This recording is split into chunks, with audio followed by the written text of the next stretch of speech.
Bulletin में सबसे पहले आपको बताएंगे डोनाल्ड ट्रंप अमरीकी सदारती इलेक्शन वाज़े अक्सरियत से जीत गए हैं। डेमोक्रेट उम्मीदवार और अमरीकी नायब सदर कमला हैरिस को सदारती इलेक्शन में शिकस्त का सामना करना पड़ा। डोनाल्ड ट्रंप ने दूसरी बार सदर मुंतखब होने के लिए दरकार 270 इलेक्टोरल वोट्स का संगे नील बासानी अबूर कर लिया। 5 साल पलटने वाली 7 में से 4 रियासतों में ट्रंप कामयाब रहे। 3 बड़ी रियासतों में भी डोनाल्ड ट्रंप को बरतरी हासिल है। अब तक के नताइज के मुताबिक डोनाल्ड ट्रंप ने 277 इलेक्टोरल वोट लिए हैं, जबकि डेमोक्रेट सदारती उम्मीदवार कमला हैरिस अब तक 226 वोट ले सकी हैं। अमरीकी सेनेट में भी रिपब्लिकन्स ने अक्सरियत हासिल कर ली है। ऐवान नुमाइंदगान की 192 नशिस्तों पर रिपब्लिकन उम्मीदवार कामयाब। डेमोक्रेट्स अमरीकी ऐवान नुमाइंदगान की 179 नशिस्तों पर कामयाब हुए हैं।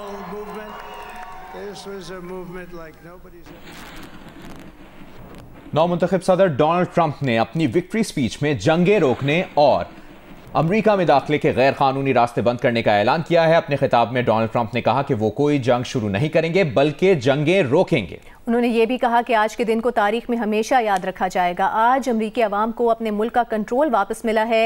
अफ्रीकी, हिस्पानिक, अरब और मुसलमानों समेत तमाम अमरीकियों ने उन्हें वोट दिया है।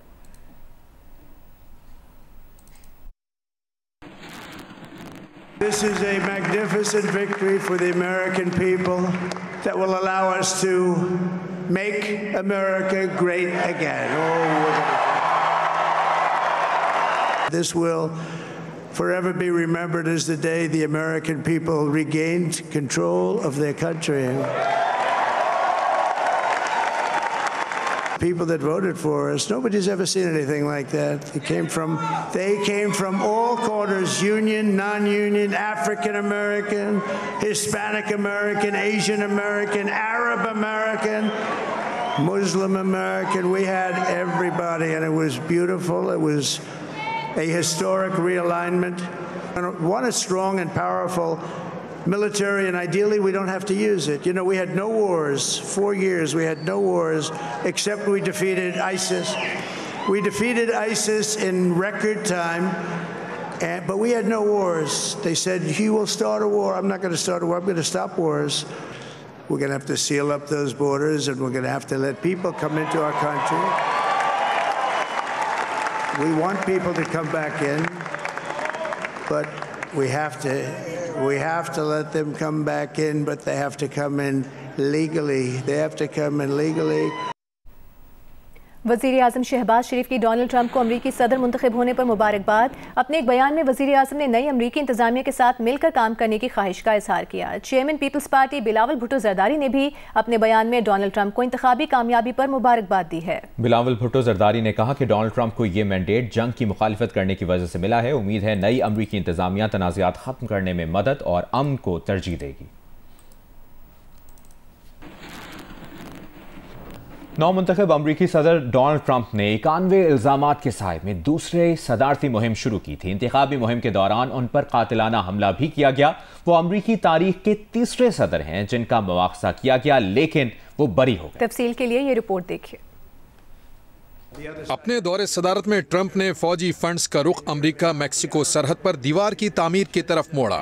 गैर कानूनी तारीकीन वतन के लिए खानदानी अलहदगी की मुतनाज़ा पॉलिसी नाफिज की। 7 मुस्लिम ममालिक से लोगों की अमेरिका आमद पर पाबंदी लगाई। अमेरिका को पेरिस माहौलियाती मुआहदे और ईरानी जौहरी मुआहदे से अलहदा कर दिया। अमेरिकी सफारत खाना तल अबीब से मकबूजा बैतुल मक़दस मुंतकिल किया।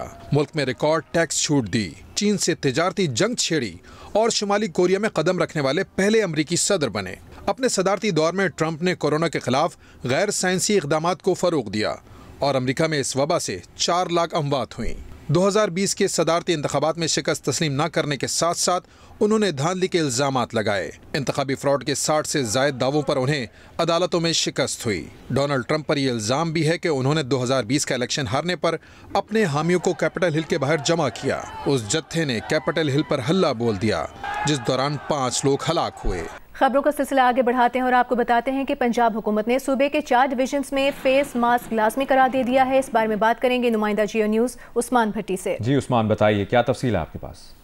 जी, आज सीनियर वजीर मरियम औरंगजेब के साथ जो है पंजाब के जो हेल्थ के वजीर हैं ख्वाजा इमरान ज़ीर, उन्होंने वज़ीर-ए-आला हाउस में प्रेस कॉन्फ्रेंस की और वहाँ पर यह डिसीजन लिया गया कि स्कूलों में जो छुट्टियाँ हैं इनका जो दौरानिया है वो बढ़ा दिया जाए। इसके अलावा जो ख्वाजा इमरान नज़ीर को वज़ीर आला पंजाब की तरफ से हदायत दी गई कि जो भी हॉस्पिटल्स में मेडिसिन की अगर कमी है वहाँ पर मरीजों को फिलफो जो है वो अद्वियात दी जाएं।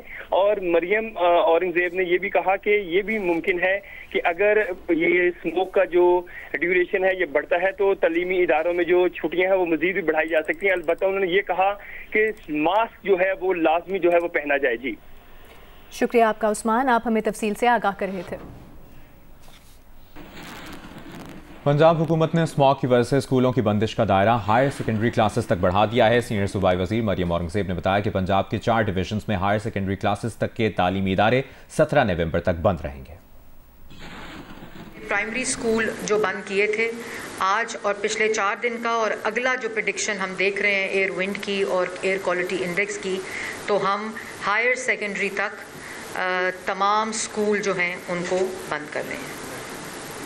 हायर सेकेंडरी तक ए लेवल्स और उसमें जो डिविजन्स हैं वो हम ये स्कूल्स की जो बंदिश है ये सिर्फ लाहौर नहीं है बल्कि ये स्कूल की जो बंदिश है वो गुजरांवाला, लाहौर डिवीज़न, फैसलाबाद डिवीज़न और मुल्तान डिवीज़न है। तो ये जो AQI है और क्योंकि ये जो सर्दन के अंदर हवा का डायरेक्शन है पाकिस्तान में ये इसी तरह बरकरार रहेगा अगले एक हफ्ते तक, तो हम अगले संडे 17 नवंबर तक गुजरांवाला, लाहौर, फैसलाबाद और मुल्तान के अंदर स्कूल्स को ऑनलाइन कर रहे हैं। और ऑनलाइन का ये मतलब है कि स्कूल में छुट्टी नहीं है बल्कि हम सेकेंडरी हायर सेकेंडरी लेवल्स तक A लेवल्स तक हम स्कूल्स को ऑनलाइन कर रहे हैं। मैं दोबारा रिपीट कर दूं ताकि कोई कन्फ्यूजन ना रहे। गुजरांवाला, लाहौर, फैसलाबाद, मुल्तान डिवीज़न के अंदर हम ये ऑनलाइन स्कूल्स कर दिया है। आज का AQI सुबह के वक्त 1100 से तजावुज़ किया। विंड की डायरेक्शन जो थी आज ईस्ट टू वेस्ट रही और आज जो फिनोमेना था वो साउथ टू वेस्ट रही, नॉर्थ रही और साउथ टू नॉर्थ रही और ईस्टर्न कॉरिडोर एक्टिवेटेड रहा इसके साथ। ब्रेक के बाद आपको बताएं वज़ीर आज़म शहबाज शरीफ ने गिलगित बल्तिस्तान 2 पन बिजली मंसूबों और 100 मेगावाट के शमसी तवानाई मंसूबे का सर बुनियाद रख दिया। तकरीब से खिताब में कहा कि शमसी तवानाई मंसूबा 1 साल में मुकम्मल होगा। वज़ीर आज़म ने हुंजा में तरक्याती मंसूबों बल्तिस्तान और करक यूनिवर्सिटी के लिए 50-50 करोड़ रुपए के फंड्स देने का भी ऐलान किया।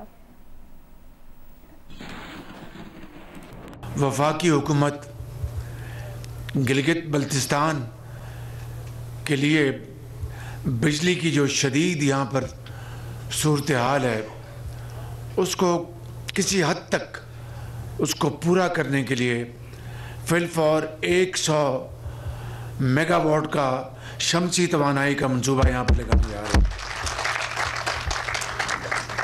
और ये मंसूबा 1 साल के अंदर अंदर इसको यहाँ पर इसकी लगवा दिया जाएगा इंशाअल्लाह।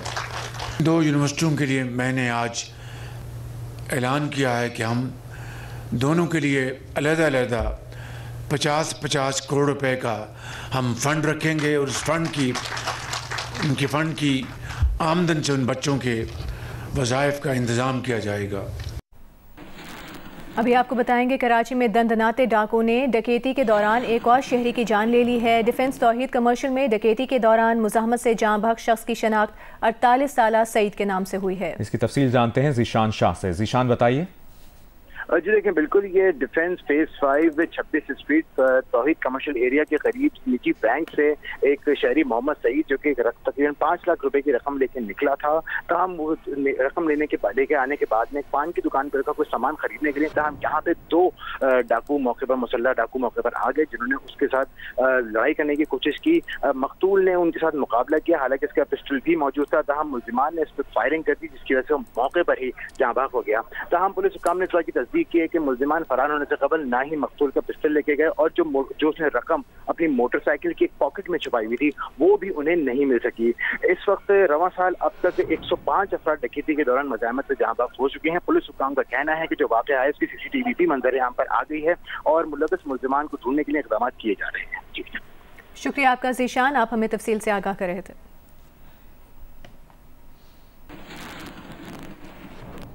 कराची में 2 कार सवार एक दूसरे पर फायरिंग करते हुए एयरपोर्ट में दाखिल हो गए। पुलिस ने दोनों गाड़ियों में सवार 5 अफराद को हिरासत में ले लिया है। बात करेंगे नुमाइंदा जियो न्यूज़ दानियाल सैयद से। दानियाल, कैसे ये वाकया पेश आया, पुलिस का क्या कहना है?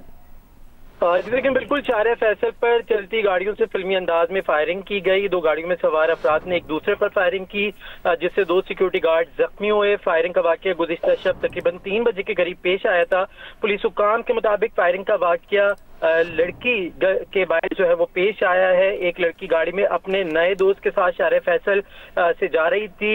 ये रेड जोन से निकले हैं, कराची क्लब से निकले हैं और शारे फैसल पर जब पहुंचे हैं तो जो लड़की नए दोस्त के साथ थी, पुराने दोस्त ने इस गाड़ी के ऊपर फायरिंग की। जवाबी फायरिंग होती रही और उसके बाद 2 सिक्योरिटी गार्ड को एयरपोर्ट सिग्नल से सिक्योरिटी फोर्सेस ने हिरासत में ली और इसके बाद ये दोनों गाड़ियां एयरपोर्ट के अंदर जो है वो दाखिल हुई। पुलिस हुक्काम का ये मौकिफ है कि दोनों जो ग्रोह है उनको हिरासत में लिया है। लड़की समेत और 3 नौजवानों समेत मजमूई तौर पर 6 अफराद हैं जिन्हें हिरासत में लिया है, एयरपोर्ट थाने मुंतकिल कर दिया गया है। दानियाल, सिक्योरिटी के तो सख्त इंतजामात होते हैं और मजीद भी सिक्योरिटी बढ़ा दी गई है, तो ये एयरपोर्ट तक पहुंचे कैसे, दाखिल कैसे हो गए एयरपोर्ट में?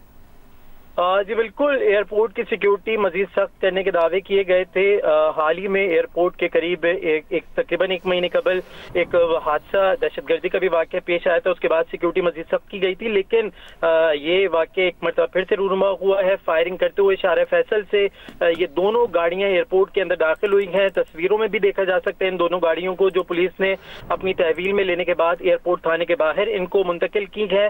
असला भी बरामद किया है सिक्योरिटी गार्ड से, जो जख्मी सिक्योरिटी गार्ड हुए हैं। गाड़ियों में जो 2 नौजवान थे उनको भी पुलिस ने हिरासत में लिया है, मुकदमा दर्ज किया। आपने इस बारे में तफसील हमसे शेयर की, शुक्रिया।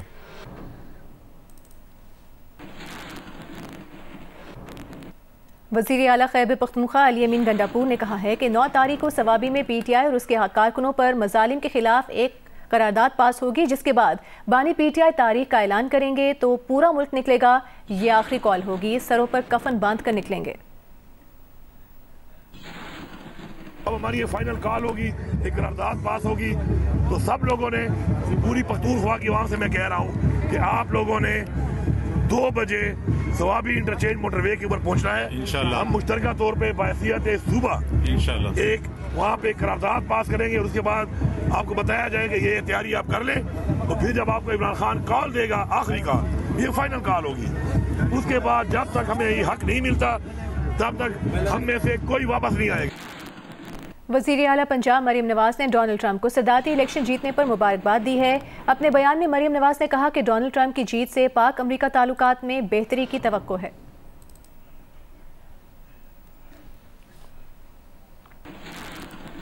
ऑस्ट्रेलिया के खिलाफ T20 सीरीज के लिए पाकिस्तान स्क्वाड में शामिल 6 खिलाड़ियों का तरबियती कैंप कराची में खत्म हो गया। खिलाड़ी 10 नवंबर को ऑस्ट्रेलिया रवाना होंगे। जहादात खान और उमैर बिन यूसुफ पुरुमीद हैं कि उन्हें मौका मिला तो वो मायूस नहीं करेंगे।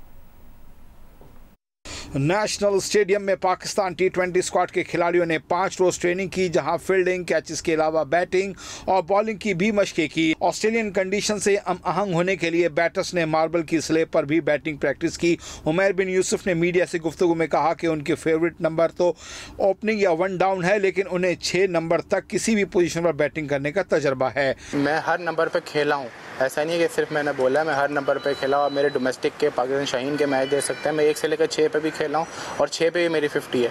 तो आई थिंक मेरा जो फेवरेट नंबर है वो मेरा टॉप ऑर्डर है, जैसे कि ओपनर, 1 डाउन, ये मेरा फेवरेट नंबर है। और इसके अलावा कहाँ जिस पोजीशन पे खिलाना चाहते हैं आई थिंक मैं ready for. Left arm fast bowler Jahadat Khan ने कैंप के आखिरी रोज मीडिया से गुफ्तगू में कहा कि अगर उन्हें मौका मिला तो वो अपनी सिलेक्शन को दुरुस्त साबित करेंगे। काफ़ी अच्छी तैयारी हो रही है और कंडीशन का उतना मुझे नहीं फ़र्क पड़ेगा, क्योंकि मैं पीछे पाकिस्तान शाहीन की तरफ से खेल के आया उधर, तो मुझे काफ़ी अच्छा एक्सपीरियंस हुआ है उधर खेल के। काफ़ी मैंने आउट भी किया उधर, तो मुझे इतना इशू नहीं होगा। पाकिस्तान T20 स्क्वाड के 6 खिलाड़ी उस्मान खान, अब्बास आफरीदी, उमैर बिन यूसुफ, जहादात खान, साहबजादा फरहान और सुफियान मुकीम अपने घरों को रवाना हो गए। 6 खिलाड़ी 10 नवंबर को ऑस्ट्रेलिया रवाना होंगे। पाकिस्तान ऑस्ट्रेलिया के दरमियान पहला T20 14 नवंबर को खेला जाएगा। ऑस्ट्रेलिया से तीसरे वनडे की तैयारियों के लिए कौमी स्क्वाड ने एडिलेड ओवल ग्राउंड में प्रैक्टिस की। फास्ट बॉलर नसीम शाह भी पूरे रिदम के साथ बॉलिंग करते नजर आए। पाकिस्तान और ऑस्ट्रेलिया के दरमियान दूसरा वनडे मैच 8 नवंबर को खेला जाएगा। ऑस्ट्रेलिया से दूसरे वनडे की तैयारियों के लिए कौमी स्क्वाड ने एडिलेड ओवल ग्राउंड में प्रैक्टिस की। पाकिस्तान कैंप से अच्छी खबर ये है कि फास्ट बॉलर नसीम शाह भी मुकम्मल फिट हो गए हैं। उन्हें पहले वनडे में क्रैम्प्स का सामना करना पड़ा था और वो ओवर मुकम्मल नहीं कर सके थे, लेकिन एडिलेड में एक रोज आराम के बाद पाकिस्तान टीम ने प्रैक्टिस की तो नसीम शाह को किसी परेशानी का सामना नहीं करना पड़ा और पूरे ट्रेनिंग सेशन में भरपूर ट्रेनिंग की। प्रैक्टिस में दीगर खिलाड़ियों ने बैटिंग, बॉलिंग और फील्डिंग की प्रैक्टिस की। कौमी स्क्वाड कल दोपहर 2 बजे दोबारा प्रैक्टिस करेगा। पाकिस्तान ऑस्ट्रेलिया वनडे सीरीज के दूसरे मैच में 8 नवंबर को आमने सामने होंगे। ऑस्ट्रेलिया को सीरीज में 1-0 की बढ़तरी हासिल है। यहाँ आपको बताएंगे सदर नून लीग नवाज शरीफ जिनेवा जाने के लिए एवन फील्ड से एयरपोर्ट रवाना हो गए हैं। ट्रंप की कामयाबी के बारे में उनसे सवाल किया गया तो उनका कहना था कि जिनेवा जा रहा हूँ, वापस आकर बात करूंगा। नवाज शरीफ जिनेवा में वजीर आला पंजाब मरियम नवाज के हमरा तकरीबन 4 दिन गुजारेंगे। मरियम नवाज तब्दील शुदा प्रोग्राम के तहत अब पाकिस्तान से लंदन आने के बजाय सीधा जिनेवा जाएंगी। मरियम नवाज जिनेवा में अपने गले का मुआयना कराएंगी। उनके गले का ऑपरेशन गुज़श्ता बरस जिनेवा में ही हुआ था। मरियम नवाज जिनेवा में अपना इलाज मुकम्मल कराकर नवाज शरीफ के हमरा लंदन पहुंचेंगी। मियां साहब कैसे हैं? मियां साहब, डोनाल्ड ट्रंप इलेक्शन जीत गया, इस पे जरा कमेंट कर लेंगे प्लीज, डोनाल्ड ट्रंप की विक्ट्री पे।